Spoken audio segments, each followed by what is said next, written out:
Why hello there, and welcome back to another me looking at furry memes on the internet video. I know no one really likes these videos, but I enjoy making them, and you know what?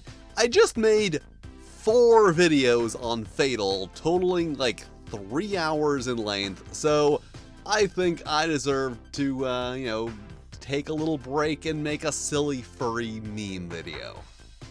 It is, of course, Spooky Month. I am wearing my spooky shirt. Admittedly, I regularly wear spooky shirts, and that would make it a good time to look at some spooky memes instead, but as you may recall, last year I did look at spooky memes, and there weren't very many of them, and the ones that there weren't very good. And then because of the whole Reddit API situation, there's even less spooky memes this year, which wouldn't really matter if there were as many as last year, because last year I went through like 3 years worth of spooky memes. And then of course r/Satan is gone, r/D&D memes just isn't funny and never was, so Furry IRL is pretty much the only subreddit I can reliably go to find some funny memes to talk about. So let's look at some memes on the internet. Oh look, it's Bugs Bunny, leading cause of neuron activation. Yeah, that's just how it goes sometimes. You're sitting there watching TV, the weird, sexy, gender-fluid chaos god rabbit shows up, and then bam, neuron activation, next thing you know, you're a furry. That's pretty much how it works. Crap, I lost my glasses, where could it... Oh. Now, personally, that's like never happened to me, but I do get the opposite sometimes, where I'll be walking around being like, why is everything so blurry? And then I realize I'm not wearing my glasses. Like, for those of you who do not wear glasses, you are not constantly aware of the fact that you are wearing glasses, and as such, it is kind of easy to just forget and then not remember that you are wearing them or think that you are wearing them when you are not. It is a silly, wacky thing that happens when you have the glasses that you wear to see stuff.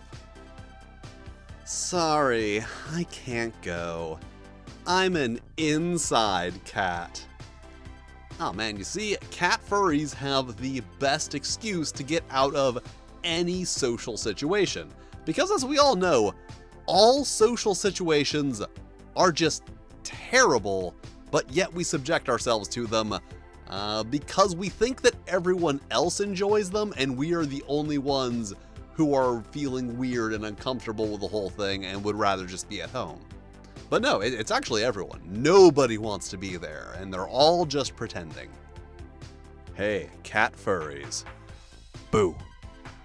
You see, this is a reference to a funny meme video that was going around years ago where someone put a cucumber behind their cat, and then the cat saw it and just freaked out, and everyone for some reason thought that cats were terrified of cucumbers. I've never tried it, but I assume that my cats would probably be afraid of cucumbers. They're afraid of everything.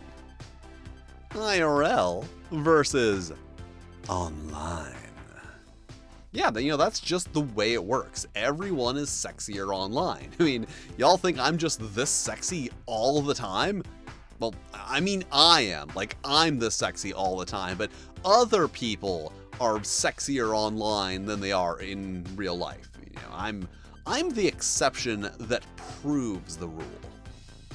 Young me discovering cartoon shows about talking animals. Me now, a furry.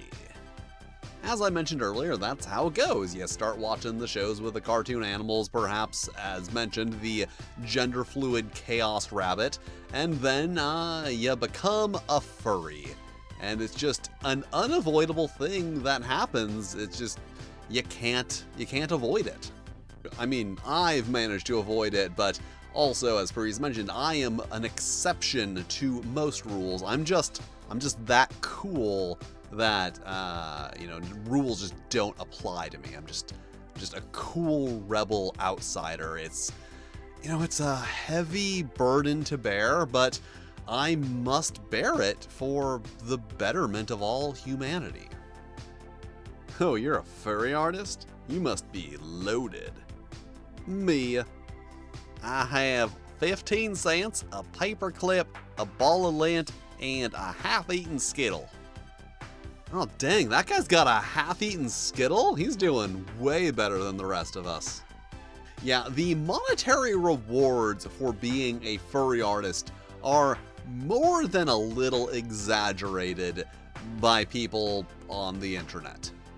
I mean, when the furries do commission you, it's usually pretty cool. They tend to be pretty good customers, have a pretty good idea what they want. On many occasions, they will tip you in addition to your regular commission prices.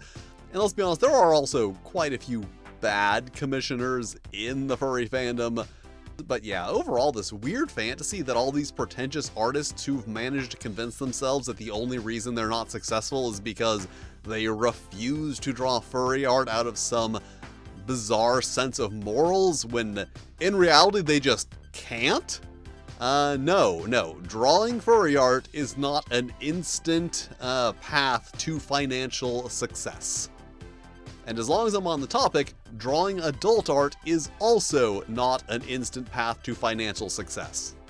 These are just like things that artists who aren't good at drawing anything other than anime girls like to say as the reason why they don't have more followers on Instagram. Meanwhile, in an alternate universe, Pittsburgh welcomes FleshCon 2023. I had to add a year on there, they didn't put a year. Yeah, that's one of those weird things, like, in the furry world where there are the anthropomorphic animals walking around, do they have a FleshCon? Do they have flesh sonas? Or skin sonas? Like, what is the equivalent to anthropomorphic animals in the anthropomorphic animal world? Oh shit, anthropomorphic plants, that's it! We live in a world with people, and then we have anthropomorphic animals, and then the anthropomorphic animals would have anthropomorphic plants. I mean, we have anthropomorphic plants here too, but it will be more prominent in the anthropomorphic animal world. And they would have plant sonas that they would dress up as and go to like planty-cons. And that is how it works with anthropomorphic animals and their anthro sonas.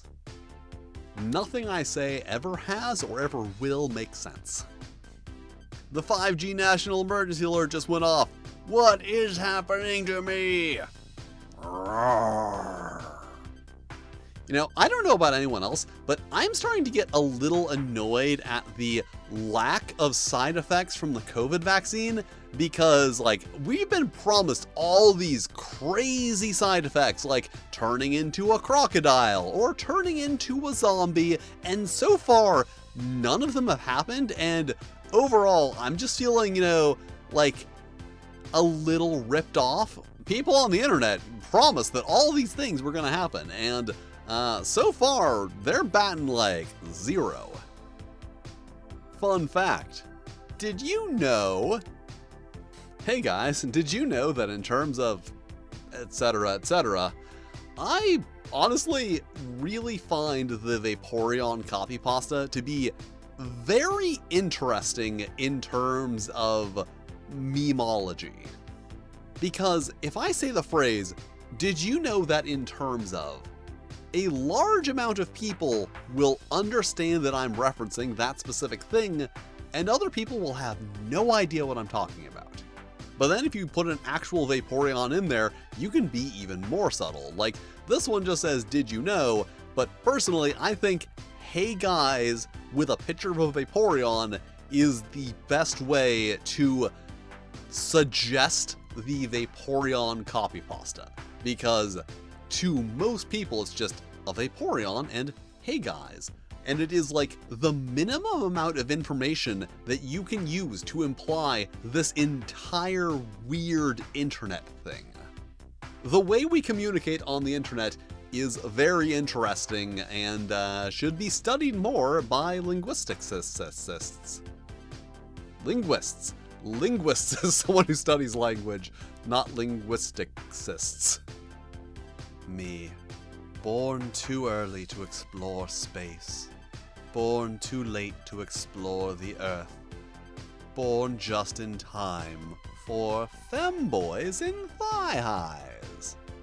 You know, I guess when history looks back on this period of time, it will be remembered as the femboy era, the era in which our greatest natural resource was femboys. That's what our greatest natural resource is right now, right? I'm guessing. I'm pretty sure that our greatest natural resource is femboys. I am not a geologist, though, so I cannot be positive. Also, like, you're not too late to explore the Earth. The Earth has a large amount of unexplored territory on it. You know, get yourself a submarine, go down in the ocean, explore some. You know what? Actually, don't do that. While I was saying that, I realized the specific reason why that's a bad idea. But, you know, there is parts of the Earth that you can still explore. Go out and find Bigfoot. Find yourself a Bigfoot. Don't fuck it. Don't fuck the Bigfoot. I mean, I guess you can fuck the Bigfoot if you want to, you know, but consider whether or not fucking the Bigfoot is a good or bad idea before you do it after finding the Bigfoot, now that you have been inspired by my rousing encouragement to go out and find and potentially fuck Bigfoot. Anti-furs, when they're told to give an actual argument with facts instead of just personal attacks that prove nothing.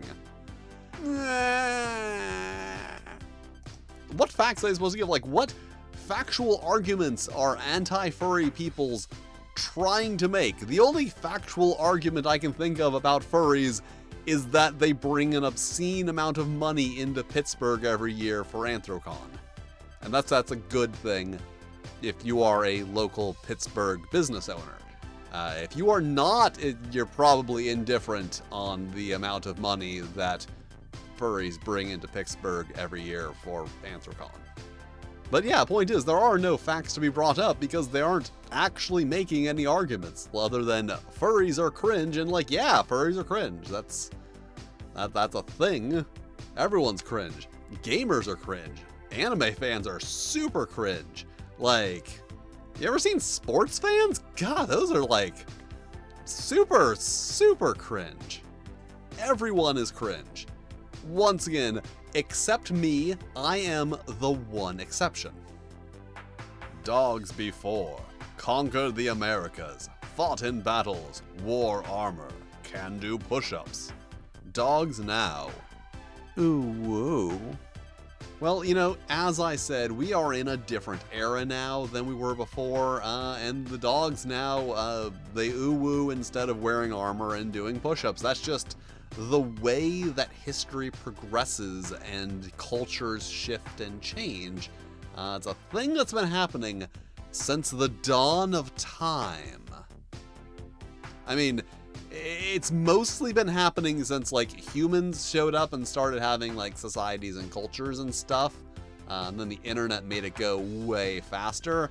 But, you know, there was some amount of shifting of cultural expectations back in the dinosaur era.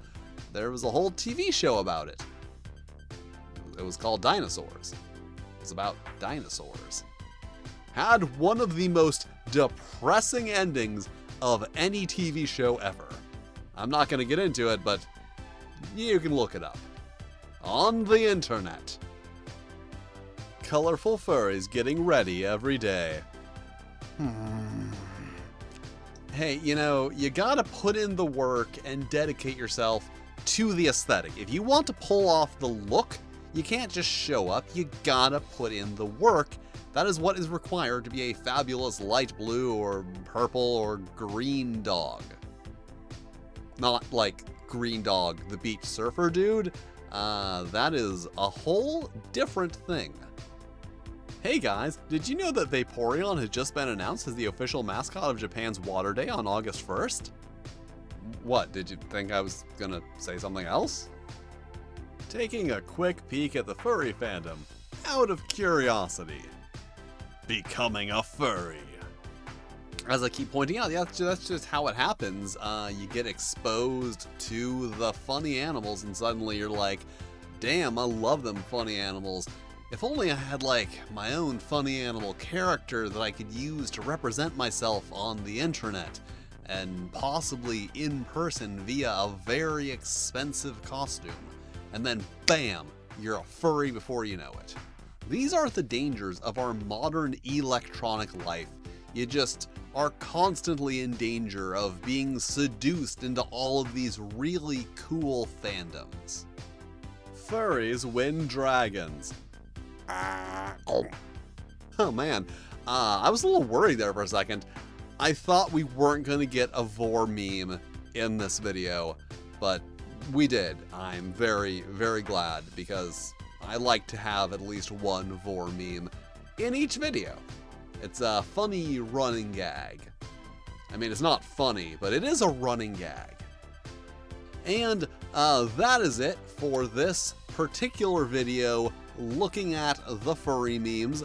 Hopefully you have enjoyed looking at them with me. If not, I mean, you probably didn't make it this far in the video, so who cares?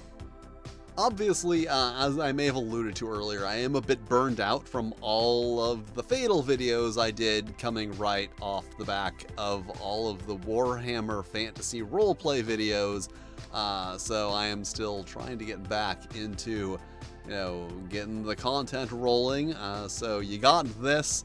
Maybe you'll get some other smaller videos before I jump back into doing big, stupid projects again. Yeah, but that's it for this. We looked at the furry memes. They were kind of funny.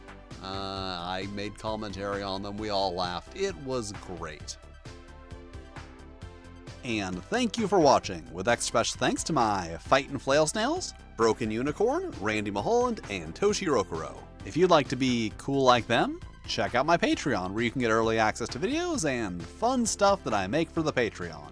But if you don't want to do that, that's cool too. You can still hit all the lovely buttons, like, subscribe, these other videos floating around screen that either myself or the cold, heartless YouTube algorithm have lovingly selected for you, which I am sure are lovely videos that you will also enjoy. And I will see you next time.